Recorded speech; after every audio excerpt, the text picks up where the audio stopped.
一份真正的地毯式覆蓋的東京新宿的購物全攻略，今天是第2期。今天的攻略呢，总共有17家好店，其中4家呢是频道會員專屬，2家在地美食，所有的店鋪的開業時間、退稅、Google Map 等資訊呢都放在下方的資訊欄裡。那麼攻略開啟。還記得第1期裡對超複雜的新宿呢，元哥給出的簡化版本的逛街思路嗎？接下來我們會去到新宿站核心圈的最後一家值得潮流玩家逛的百貨——新宿 New Woman。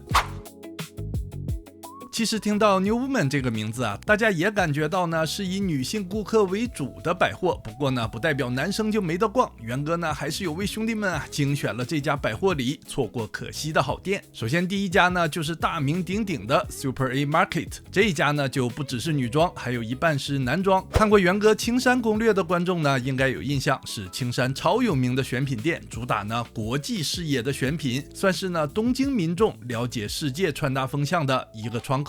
一進門呢就看到在主推 Acne Studios， 果然是呢現在人气最高的歐美設計師品牌，以及呢 La Mer 是真的也選了好多款式呢，都是人气之選，還有不少其他小众的品牌，可以看出都是歐系的風格，也會有呢日本本土品牌的選品啊，比如說這一款包包呢在東京年輕人中啊人氣超高，品牌呢叫做 AO， 除了服飾和配件、首飾呢或是香氛之類的也都有推，是主推生活風格的，而不只是呢賣衣服的選品店。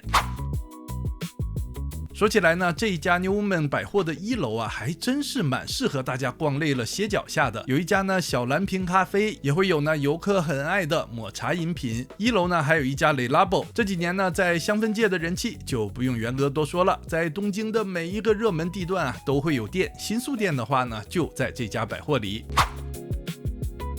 那麼上來呢 M2 層，注意啊，不是真的2層啊，而是跟 JR 新宿線連接的1層樓。這一家呢 Briefing 是歷史超久的箱包老牌了，也算是呢日本上班族公事包的呀標準配備級品牌，使用呢美國军工廠制造的弹道尼龍來縫制包包，可以說呢非常的硬核了。如果你想選一個經久耐用的公事包啊，可以考慮一下這家。当然呢，品牌除了定番的軍事風設計款式呢，也會與時俱進，推出一些呢有潮流感的款式。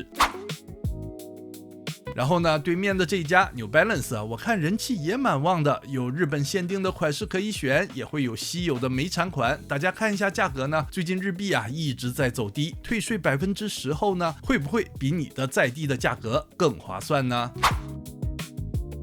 然後啊，兄弟們直接上來3樓，看到這個呢，讓你懷疑自己是否突然近視了的黃色招牌呢？咱們到了下一家好店 Journal Standard Furniture。Journal Standard 的這個品牌呢，本頻道的觀眾啊很熟悉了，是日本年輕人很喜歡的平價選品店。這家呢是他旗下的家具店，周圍呢一家商場裡的家具店還真是不小，可以逛的東西啊蠻多的。有的兄弟會說呀，元哥我是來旅遊的呀，逛家具店幹什麼呀？我又搬不回去。No， 兄弟啊，你就是因為這個固有的概念啊，與很多好貨就擦身而過了。這一家呢，除了大型的家具，很多家居小物可以選，能找到很多家居博主展示的軟裝神物。我是覺得呢，鐘錶類啊，還有收納小物啊，都蠻值得看看的，而且呢，都可以塞進行李箱。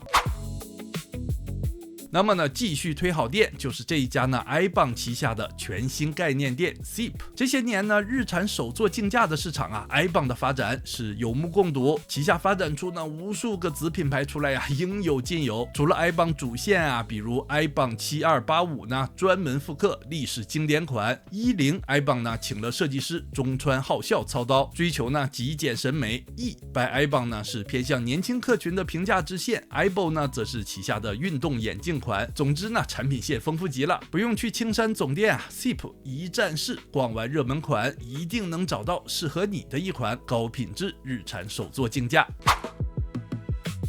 4樓呢，還有一家在新宿啊會一直出現的 Edifice。新宿啊算是這個品牌的大本營了。這家店呢命名還不太一樣，叫做呢 Le Banco， 一聽就覺得啊充滿了法式風情。實際上呢，選品也是偏向歐洲復古風味，特別是呢這一些個皮涼鞋啊，還真的做得很歐洲老前。作為呢平價品牌的代表品牌之一啊，價位呢也是控制的都還不錯。那麼這一間的 New Woman 新宿呢就這麼多值得兄弟們逛的店，確實還不算多。但是如果呢陪女友逛街的话呢，兄弟们至少啊也可以有一些店呢来打发时间，不会啊傻坐旁邊等着。那麼呢，咱們就出來看一下百貨附近呢還有哪些店可以一起打卡下。出來百貨對面的這一家鬼冢虎，當真是呢日系球鞋中的人氣王者了，非常的擁擠啊。元哥還是建議呢，上一集裡新開的 Lumine Esto 店啊會人少一些，逛起來呢更輕鬆一些。那麼呢，就在這一條街的街角，還有這家呢日系球鞋選品店的御三家之一的 Adoms 的新宿店，一進來就能看到整整一個鞋牆，所有時下熱門的球鞋款式呢基本全覆蓋。作為啊日本頂流級別的大店，肯定也會有呢自家限定的款式來吸引客流。除了熱門球鞋呢，也會有少量的服飾選品，比如大家都愛的日本限定的北臉指標，以及呢還有 Adoms 自家品牌的服飾，是典型的日系街頭感的設計。那麼呢JR新宿站的南邊啊，值得逛的就這麼多了。我們繼續呢向東口方向出發，明顯能感覺到啊東口的人流量就高了很多。東口的潮流好店的精華呢，就在這一條啊遠遠能看到馬路易百貨的小巷裡。接下來呢，我們盤點一下有哪些好店。那麼第一家就是日本球鞋御三家之二的 Billys。這裡呢介紹一個小知識啊，就是日本的幾家球鞋大店呢都是分陣營的。Adoms 呢是 Nike 陣營，而 Billys 呢就是 Adidas 陣營。進來能看到啊會主推 Adidas， 並且呢也有不少的限定款式。當然呢其他品牌款式的量級啊也不會輸。這家店呢還有個二樓，我感覺呢也都是非常熱門的品牌，別忘了呢也上來看看。想到夏天的涼鞋呢，果然很多人都會想到 Birkenstock 吧。這個呢，德國的足部健康品牌啊，如今早已在超高人氣的推動下呢，變成了潮流品牌，也一直啊在把經典款做改造，完全的匹配時下的穿搭趨勢。有 loafer， 也有呢越野款，無所不包啊，也是很神奇。那麼呢，終於到了元哥推在地美食時間。上一集呢介紹五之神時啊，元哥就說，哎，確實不錯，但在我心中啊，蘸麵還是有更優選，就是呢這一家排隊名店風雲兒了，絕對是我心中的呀東京排名第一的蘸麵。從這個名字啊也能看出老闆的中二魂不死啊。蘸麵也是啊，用料夠猛，麵的話呢真的非常 Q 彈，然後呢濃厚魚介的蘸料啊，一口吃下去，哇，鮮味瞬間在口中炸開啊，是來新宿必打卡的神店。